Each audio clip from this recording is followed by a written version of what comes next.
começo do semestre foi marcado pela recepção dos alunos intercambistas da PUC-SP. A universidade recebeu 48 alunos de 13 países diferentes, dentre eles Alemanha, Itália e Estados Unidos. É uma alegria para a universidade receber alunos de outras culturas, de outros países, de outras origens. A PUC São Paulo recebe esse semestre intercambistas de diversos países, né? Então, no total, são 48 estudantes que nós recebemos de universidades de 13 países. Então, a gente está justamente nesse momento fazendo a integração desses estudantes e a recepção de boas-vindas, né? Então, inicia o semestre, eles também, de certa forma, são nossos calouros, porque estão ingressando agora, e são calouros diferenciados no sentido de que são de outros países, de outras instituições. Muitas vezes esses alunos estão realizando intercâmbio pela primeira vez, então é uma universidade nova, num país novo, com uma estrutura diferente, então a assessoria internacional dá esse suporte para facilitar e dar de forma oficial as boas-vindas ao grupo. O Brasil é maravilhoso, eu gosto muito da gente. É da cultura também, muito bom. Eu estou muito emocionada para ver o que eu aprendo no Brasil e na PUC também. Meu nome é Camila, eu venho da Itália, de Milão, mas a minha mãe é brasileira, do Espírito Santo. Eu vou começar as aulas segunda-feira, mas eu estou gostando muito, as pessoas, a atmosfera, a faculdade, tudo. É uma cidade muito grande, nunca estive em uma cidade tão grande como São Paulo, então estou muito emocionada. Sim, isso. É minha primeira vez. Eu nunca havia viajado à Sudamérica. Tem uma oportunidade muito boa para conhecer as pessoas. Eu conheci muitas pessoas de outros países que eu não me imaginava. Por exemplo, aí há gente de Alemanha, de Estados Unidos, gente do Brasil também. E gente de França, então é muito legal. Eu gosto muito da universidade. Eu adoro a área Perdizes, é uma área muito bonita. Acho muito legal, eu fiz intercâmbio no ano passado, então eu sei que essas atividades de integração são super importantes no primeiro momento que os estudantes chegam. São pessoas que não conhecem a nossa cidade, né, ou que estão olhando pra gente com um olhar totalmente cru, assim, né. E é bem interessante conhecer um pouco do dia a dia acadêmico de outras universidades que a gente também não conhece, mas que através dos intercambistas a gente tem uma aproximação maior. Para comemorar o centenário da Revolução Russa, a TV PUC fez uma matéria especial destacando o papel das mulheres nessa luta. Mesmo ficando esquecidas pela história, elas foram responsáveis pelo estopim do acontecimento. As mulheres tiveram um papel muito importante em todas as revoluções sociais. A princípio, sua participação se limitava à base dos movimentos. A partir da Revolução Francesa de 1789, começaram a se destacar nos frontes de batalha. O ponto alto foi a Grande Marcha do dia 8 de março de 1917, que desencadeou o início da Revolução Russa. O dia 8 de março já era considerado, em 1917, o Dia Internacional da Mulher. Já era. Por que já era? Porque o Dia Internacional da Mulher, na verdade, chamava-se, primitivamente, a jornada da mulher, que era a mulher trabalhadora, operária. Todos os grupos de esquerda, nenhum deles deu ordem de greve geral, nem de manifestação. Eles achavam que não tinha chegado o momento. E as mulheres saíram. As operárias, isso em Leningrado, e as mulheres de operários. E foram todos caminhando, foi juntando gente. Aí a esquerda não podia deixar as mulheres sozinhas, todo mundo se juntou e foi o que foi. Os cossacos não atiraram, e aí foi realmente estupim. No primeiro momento da Revolução Russa, toda essa vanguarda foi chamada a participar e sentiu um espaço mesmo para participação. E como toda revolução, é um momento de pouco controle.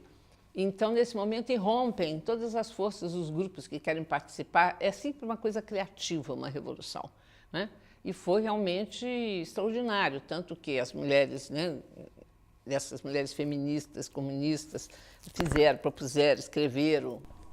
Algumas das mulheres que se destacaram neste contexto foram Clara Zetkin, símbolo do movimento feminista, participou da origem do Partido Comunista Alemão. Rosa Luxemburgo, líder feminista, mundialmente conhecida pela militância no Partido Social Democrata Independente da Alemanha. Alexandra Kollontai, foi dirigente bolchevique, pioneira do movimento feminista russo. Inessa Armand, feminista francesa, destacou-se por ser dirigente do Partido Bolchevique. Houve mudança na Constituição, a questão da legalização do aborto, a questão do amor livre. Qual era a ideia do amor livre? Que as pessoas pudessem se amar, que as relações privadas que vão denegrindo as relações humanas fossem abolidas. Então, é chamada abolição da família. Abolição da família porque a família nuclear burguesa, ela é posta, ela é organizada nos parâmetros do sistema de dominação, de classe e de sexos. Uma revolução que começou com um pontapé das mulheres trabalhadoras fazendo greves, portanto a gente vê uma importância muito grande entre essa relação classe e gênero e, portanto, um grande protagonismo das mulheres, em especial as mulheres trabalhadoras, dentro das agrupações, dentro das organizações de esquerda, dentro dos próprios sindicatos também. Esse protagonismo fundamental ligado com a luta pela Revolução Socialista. Por que não se fala da participação das mulheres? Você tem dois movimentos. Primeiro, que por definição não se fala. Então, elas podem estar lá. Hoje que a gente tem a documentação de filmes, você fala, mas só tinha mulher. Então, mas como tinha mulher? Só que aquilo não era falado. Quando está a mulher, são as massas, é o povo. Não tem a coisa de, né? Por que a mulher? A mulher desapareceu. Então, já havia uma prática social quase que obrigatória. Tanto no Brasil quanto no mundo inteiro é preciso ter uma estratégia revolucionária. Eu acho que a luta das mulheres, ela é uma luta fundamental e a gente tem que estar na primeira fileira da luta por cada direito, por cada conquista, mas tentar transformar isso em ponto de apoio para tentar subverter a ordem e alterar o sistema de conjunto. Porque essa sociedade capitalista, ela se baseia, se apropria na opressão de gênero. Então, se a gente não destruir o capitalismo e criar uma outra sociedade, é muito difícil a gente conseguir verdadeiramente se emancipar. E o feminismo é uma rebeldia. É uma rebeldia porque ele mostra que as mulheres são sujeitos de si. Né? E, além disso, ele mostra também, o feminismo, que não há socialismo sem feminismo. O feminismo que eu mais gosto, e é esse aqui, que se inspirou muito na Revolução Russa e enormemente na Kollontai, né? É o feminismo que tem as suas origens no socialismo, né? Isso que é um projeto de dizer, olha, nós precisamos de construir uma nova sociedade. Construir uma nova sociedade são novas relações de trabalho, de propriedade e novas relações entre os gêneros. Acho que a obrigação de todas nós, e nós mulheres, é lutar radicalmente mesmo pela percepção de que o nosso corpo, as nossas ideias, etc., são nossas, né? E que nós temos que ser respeitadas por isso. E no caso do Brasil, nós somos um país ainda muito atrasado, muito machista. Acho que a gente pode aprender o que sempre se pode aprender com quem teve coragem, dizer o que pensa, se organizar e lutar pelo que pensa. Se a gente ganha, se a gente perde, não depende de nós.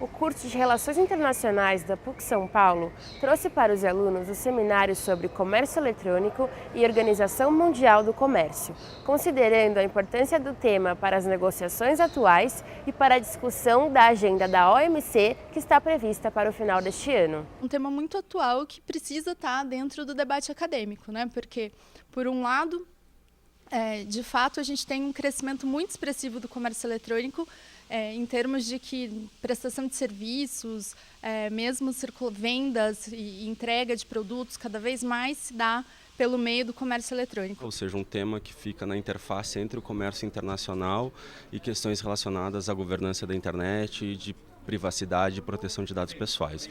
Nosso objetivo aqui é trazer as duas agendas juntos, fazer com que os dois lados aprendam um com o outro e, mais do que isso, aproximar movimentos sociais que têm trabalhado historicamente, de um lado com questões de comércio e de outro lado com questões de governança da internet, privacidade e proteção de dados pessoais, para que possam intervir com maior qualidade nas negociações de comércio que estão por vir. É uma discussão que já tem algum tempo, mas ela sempre foi tratada como uma maneira de, não como uma negociação, mas sim como um exame da matéria, um estudo desse tema, que era um tema incipiente quando esse mandato começou, mas mais recentemente esse tema aumentou de importância.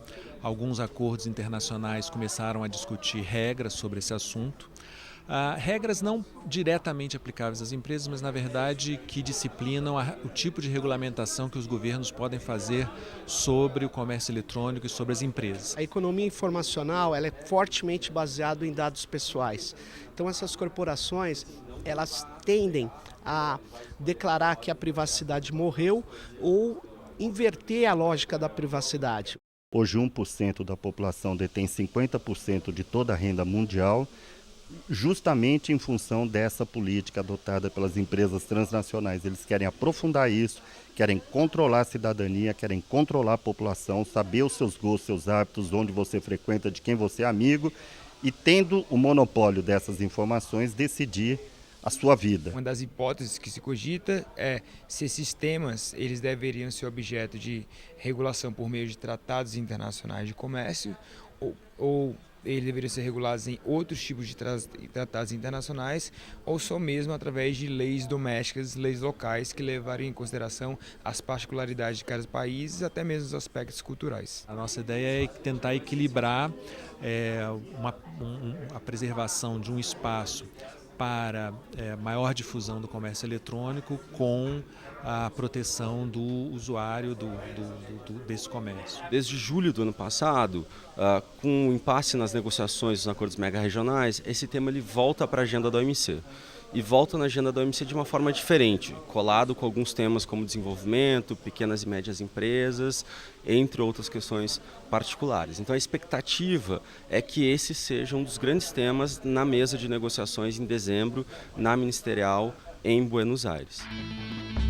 A PUC São Paulo recebeu o lançamento do livro Comentários a uma Sentença Anunciada, o Processo Lula.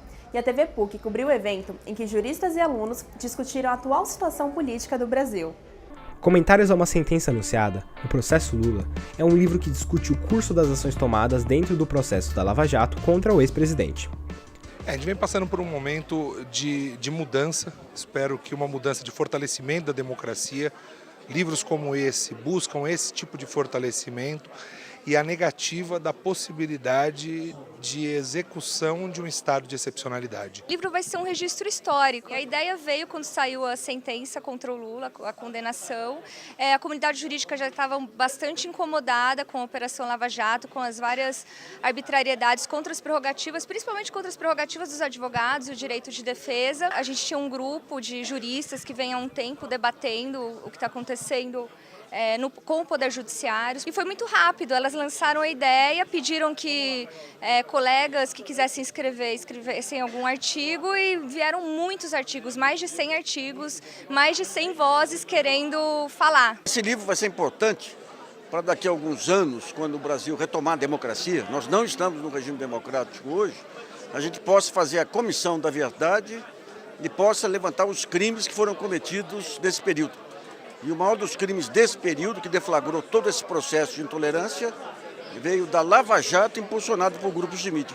Esses julgamentos são viciados, são parciais, estão violando princípios fundamentais do Estado Democrático de Direito, a inversão do ônus da prova, a presunção de inocência, condenação baseada em convicções, enfim. Evidente que combater a corrupção é uma demanda nacional. Todos nós somos contra a corrupção. Mas nenhum combate à corrupção pode se sobrepor às leis e à Constituição. Hoje em dia, defender a Constituição é visto como se fosse uma posição política, de disputa de poder. Não é. A Constituição tem que estar acima dessa disputa, ela tem que regrar essa disputa. Aquela sentença que o Moro prolatou, ela vai contra o direito brasileiro, ela vai contra a Constituição, vai contra o Código Civil, vai contra toda a legislação brasileira. Infelizmente, o Poder Judiciário não tem se mantido com a equidistância que ele deveria ter para cumprir bem a função dele. O livro foi lançado no mesmo evento em que juristas e advogados debateram a reconstrução do Estado Democrático de Direito. Aqui na PUC, houve eventos importantíssimos de combate à ditadura militar. É uma tradição de democracia, a juventude é uma juventude democrática, mobilizada. Então, acho que é um local certo para o lançamento desse livro. Trazer para o estudante como está sendo a perspectiva do direito hoje em dia é muito importante para que ele saia da academia preparado para enfrentar a problemática de um direito enfraquecido no ponto de vista dos direitos humanos. Ao mesmo tempo que a gente tem uma onda muito conservadora no direito e que está sendo muito incisiva, e a gente vê isso também refletindo nas mídias e em outras áreas, eu acho importante a gente ter um posicionamento para um outro polo, então, que seja de esquerda. Seria muito bom que a universidade tentasse trazer também o outro lado.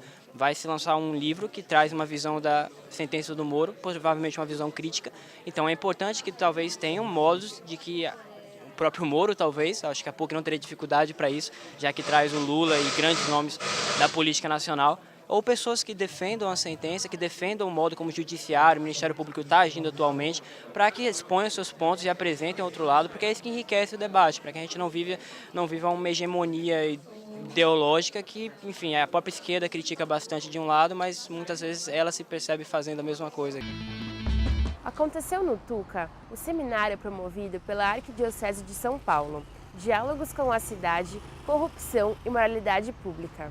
O evento promoveu o encontro do arcebispo metropolitano de São Paulo, Dom Odilo Scherer, com o ex-ministro do STF, Carlos Aires Brito. Vamos falar de uma questão importante. Outros estão falando, a igreja não poderia deixar de falar também e chamar a reflexão nesse momento importante da vida do nosso país. E por que a escolha do ministro hoje para fazer esse debate? Parece uma personalidade que tem muito que dizer nesse campo, uma pessoa em grande evidência, foi ministro do Supremo Tribunal Federal, acho que vai ser um debate interessante.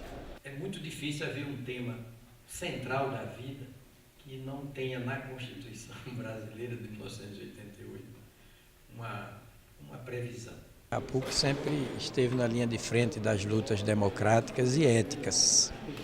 Eu tenho o maior prazer, a maior honra, orgulho cívico de estar aqui atendendo a esse honroso convite da PUC para falar de moralidade administrativa, notadamente, que é um dos princípios do artigo 37 da Constituição.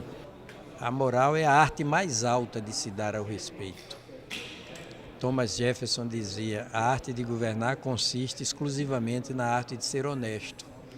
Então a PUC faz bem em levantar essa bandeira, como sempre fez, da moralidade administrativa, notadamente.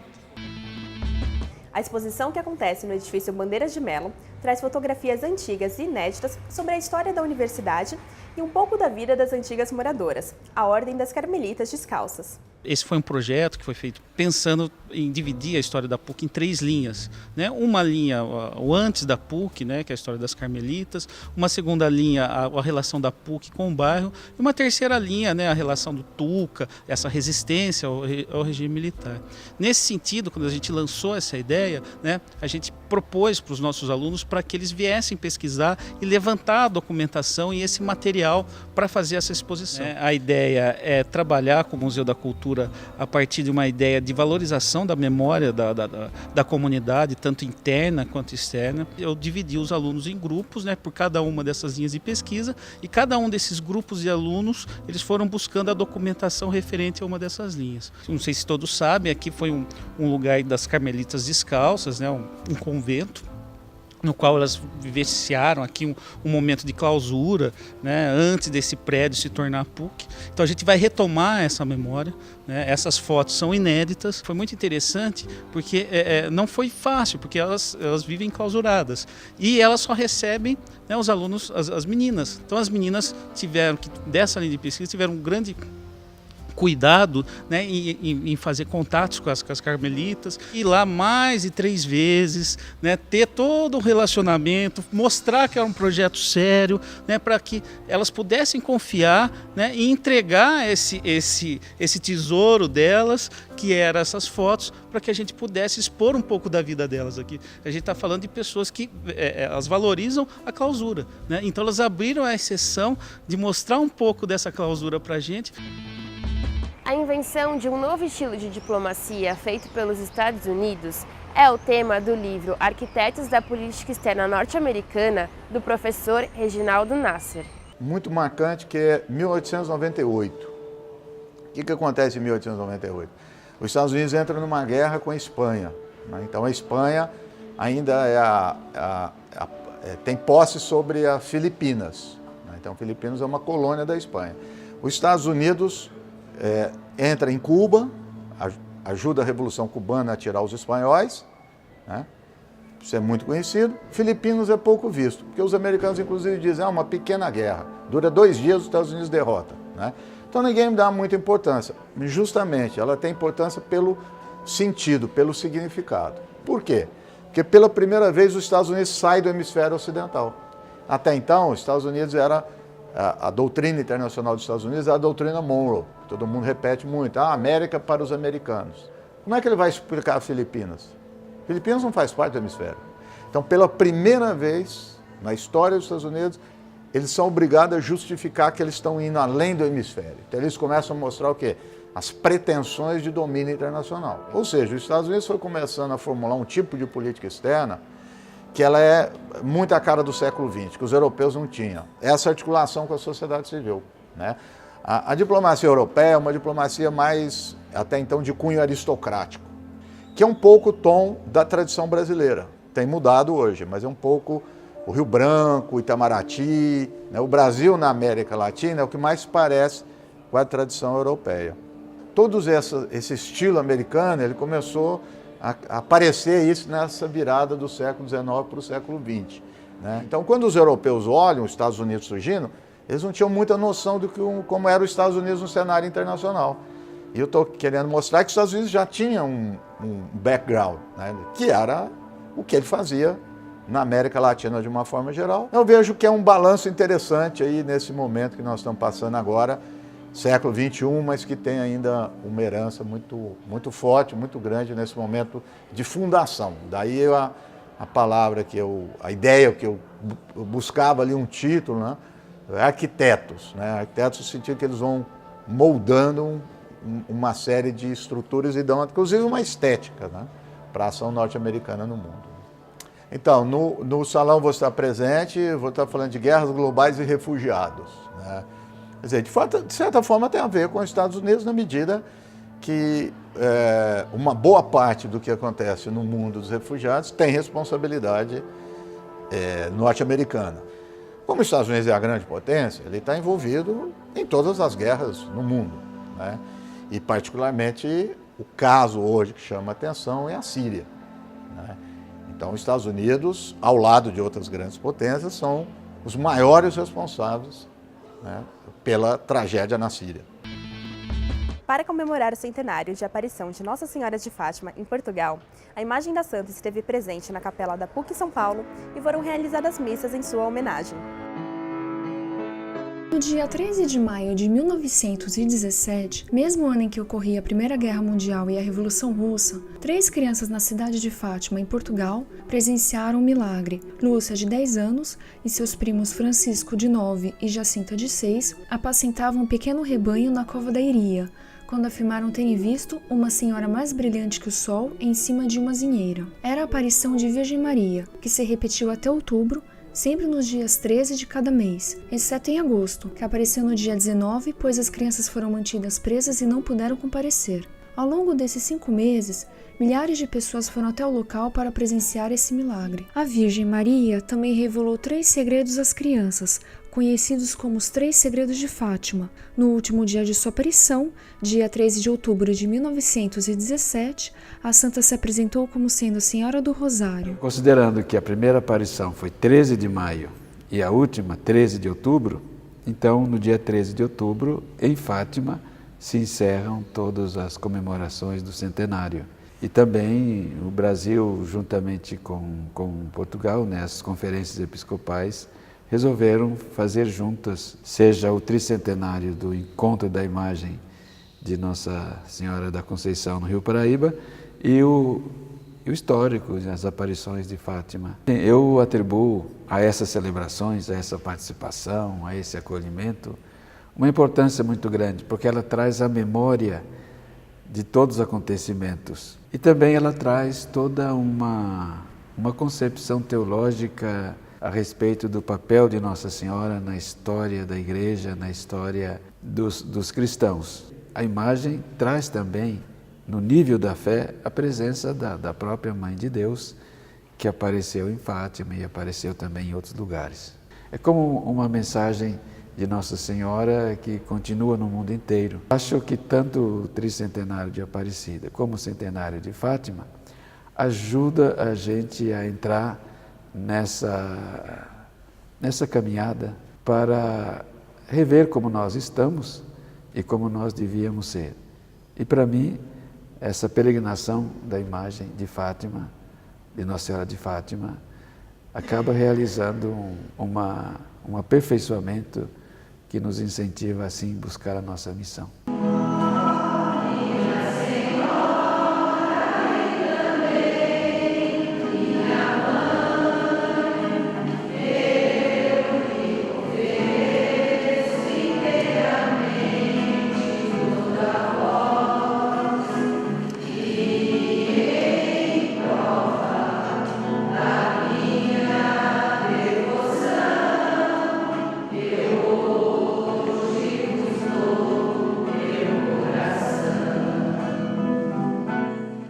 Universidade Aberta termina aqui. Não deixe de acompanhar a gente pelo site, YouTube e Facebook da TV PUC SP. Até o próximo programa.